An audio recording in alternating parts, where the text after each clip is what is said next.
Você quer criar dashboards mais assertivos? Olá pessoal, tudo bem? Muito prazer, eu sou a Juliane Bertolo, especialista em estratégia de dados, e hoje eu vou contar um pouquinho para vocês de como a gente consegue criar dashboards mais assertivos. Primeiro ponto super importante, faça briefings. Vamos supor que a gente tem um cenário assim, talvez você já tenha passado por isso. Você criou um dashboard, ficou um tempão criando diversas visualizações, pensou nos melhores gráficos, nas melhores cores, só que agora esse dashboard está no ar e ninguém usa. Já passou por isso? Eu sei, isso pode acontecer, mas será que você conversou com as pessoas que vão utilizar esse dashboard no seu dia a dia? Você entendeu com elas por que eles precisam daqueles dados? Para que eles vão utilizar? Qual o objetivo? Eles precisam dessa ferramenta para acompanhar os dados diários de vendas ou para acompanhar apenas a operação de mídia? Quem são esses profissionais? É um analista? É um diretor? Eles vão reportar esses dados para alguém ou é para uso interno da operação? Então a gente tem que fazer diversas perguntas para as pessoas que vão utilizar os dashboards para a gente entender para que elas precisam e assim a gente vai conseguir gerar visualizações muito mais interessantes e com certeza as pessoas vão utilizar muito mais o seu dashboard. Segunda dica, data visualização. A data visualização nada mais é o conceito de como você vai traduzir os seus dados da melhor forma possível. Você tem diversos dados e você precisa apresentá-los. Como você vai apresentá-los? Numa tabela? Ou num gráfico de rosca, ou num gráfico de barras. Além disso, você vai utilizar quais cores? Você vai trazer quais dados primeiro? Quais são os dados mais importantes? Então, a data visualização vai permear todo o seu dashboard e deixar ele de uma forma muito mais clara, mais objetiva, para que gere muito mais insights para a pessoa que está utilizando aquele dashboard.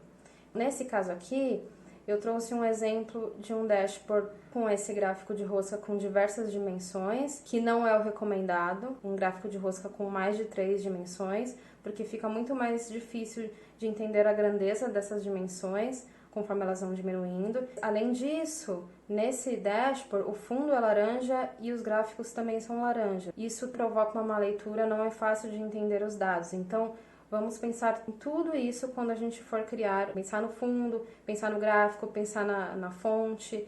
Isso tudo gera uma data visualização muito mais agradável. Terceiro ponto, cores. Use e abuse das cores para melhor direcionar as suas informações no dashboard. A gente consegue fazer isso de diversas formas e as cores são ótimas aliadas para isso. Porém, a gente precisa ter cuidado com algumas cores, como é o caso do vermelho. O vermelho automaticamente já nos indica um alerta, algo negativo. Por quê? No nosso dia a dia a gente está muito acostumado a ver o vermelho como negativo, como por exemplo, placas de trânsito, de pare, de não estacione, são em vermelho. Alertas de perigo normalmente são em vermelho. Farol vermelho indicando que você não pode atravessar. E a sua conta no banco, quando está negativa, está em vermelho.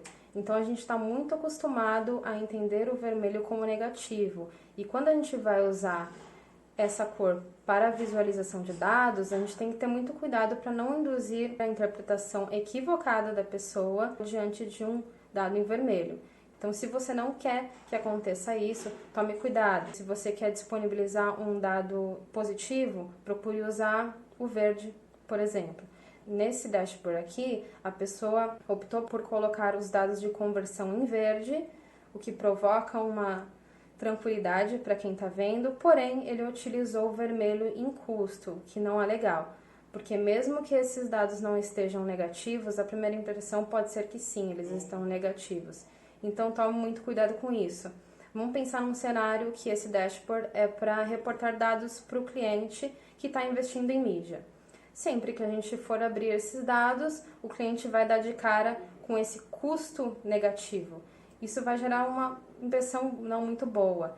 Pode ser que ele nem perceba, mas no inconsciente dele talvez ele não goste muito desses números. Então, mesmo que os custos dele estão positivos, mesmo que estão gerando receita, tá em vermelho. Então, tome cuidado com isso, tá? Gostou dessa dica das cores? Então comenta aqui nos comentários com uma bolinha em verde se você gostou. Se você não gostou, bolinha em vermelho. Quarto ponto, use dos filtros para melhor gerenciar o seu dashboard. Os filtros são ótimos para fazer um aprofundamento de dados mais fácil e mais ágil.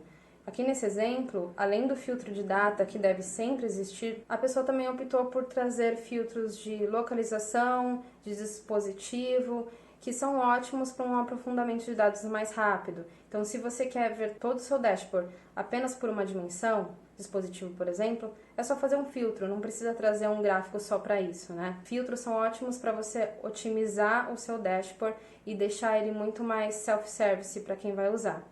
Da mesma maneira, os comparativos temporais fazem essa mesma vez. Nesse exemplo, eu trouxe o comparativo temporal em percentual, que traz uma visão rápida de como que você está em relação ao período anterior. Então, é ótimo também para otimizar as suas análises e trazer insights mais rápidos. Nessa mesma linha, temos gráficos em Spark Lines, que são esses pequenos gráficos em linha que mostram de forma rápida pra gente qual foi toda a tendência anterior daquela métrica. Também é um gráfico bem legal para otimizar suas análises. Então, com todas essas dicas, para fechar, o que eu posso dizer para vocês é que o bom senso é o que mais vale nesses casos. Você vai testar, você vai trazer cores, trazer gráficos e vai mostrando para a pessoa que vai utilizar o dashboard se tá legal, se tá interessante, se faz sentido aquela visualização, se não faz. De nada adianta aqui eu trazer diversas regrinhas para vocês, sendo que na hora que vocês forem colocar na prática, não tá legal para quem vai utilizar. Então, use o bom senso, faça testes e vão atualizando esse dashboard de acordo com o feedback, que assim com o tempo ele vai ficando ainda mais interessante. Então é isso, gente. Muito obrigada até aqui. Espero que vocês tenham gostado. E me diz se vocês querem que eu aborde outros assuntos, se vocês gostaram desse tipo de assunto. Até mais. Muito obrigada. Tchau!